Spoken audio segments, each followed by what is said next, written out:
انت كنت بتشيلي الشنطه بعصبيه قوي ورحتي رميها في الارض عشان تفهميني انك انت مخنوقه مني، مع ان انا اللي مخنوقه منك، ولو كنت اعرف انك انت راجعه انا ما كنتش رجعت. انا كمان على فكره لو عارفه ان حضرتك راجعه ما كنتش رجعت.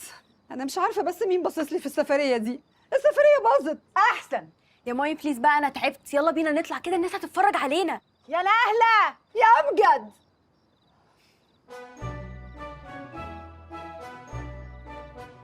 والله العظيم يا نهله انا ما اقصد، مش ممكن حامل حاجه سخيفه زي دي. انا عارفه والله يا حبيبتي، هو بس مجرد سوء تفاهم. يا سلام، يعني جيتي في صفها عليا؟ هي دي اخرتها؟ يا ميلة بختك في بنتك يا حفيظه. والنبي يا ماما عديها عشان خاطري. لا يا اختي، الليله دي مش هتعدي.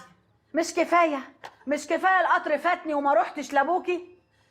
ده زمانه يا عيني دلوقتي قاعد حزين عشان انا ما رحتش. اكيد لا. لا، هو انت بايته في حته غريبه؟ ده انت بايته في بيتك.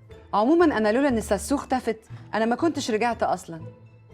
وبعدين ما تشيليش هم يا طنط، انا بكره الصبح هدخل على جروب الكومباوند وادور على اي بيت للايجار لحد ما اخلص شغلي. يا ريت بجد. لا لا لا، انت كده هتبقي مزعلين بجد. لا ازعلك ليه يا نهل؟ انا ما كنتش عامله حسابي ان الشغل في مصر هيطول، ولا انا ولا انتم كنا عارفين اننا هنقعد قاعده زي دي. احنا ننام وبكره ربنا يحلها من عنده ان شاء الله. يلا يا تيه، يلا يا طنط، نريح والله. يلا.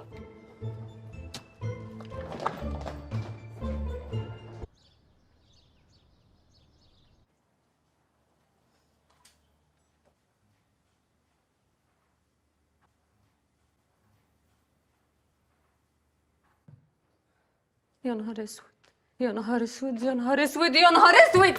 في ايه؟ انا مش مصدقه. ليه والله العظيم ما حصل حاجه، هفهمك بس هفهمك. كل ده وما حصلش؟ احنا بيتنا اتخرب، احنا رحنا في 60 داهيه. طب وبنتك دي، بنتك مين اللي هيرضى يتجوزها بعد الفضيحه اللي اتفضحناها؟ لا مش لدرجه فضيحه يعني، ما كبريش الموضوع. الحمد لله، الحمد لله ان ماما مشيت قبل ما الكارثه دي كانت تحصل. والله العظيم ما في كارثه ولا حاجه. معقوله كده برضو يا امجد؟ في ايه؟ ادخل جروب الكومباوند ادور على بيت الاقي اسمي موجود في بوست وفي تحقيق؟ انا مش فاهمه حاجه. والنبي يا امجد، والنبي عشان خاطري تتصرف، والنبي اتصرف. انا هولع في الكومباوند ده، احنا بنهزر. لا ما هو لازم تتصرف، يا اما الصحفيه صاحبتكوا دي تشيل البوست يا اما تقدم اعتذار. صح، تتكلمي صح. اهي بوسينه بعتت وقالت ان هي هتقابل كارمن في البيكري عشان نفهم هنعمل ايه. بصي انا كمان صح، انت لازم تلحقي، بيتنا بيتخرب، الحقيقه. انت صح، يلا يا هاني اتفضلي يلا اتفضلي. الحمد لله يا رب، الحمد لله يا رب. الحمد لله يا رب.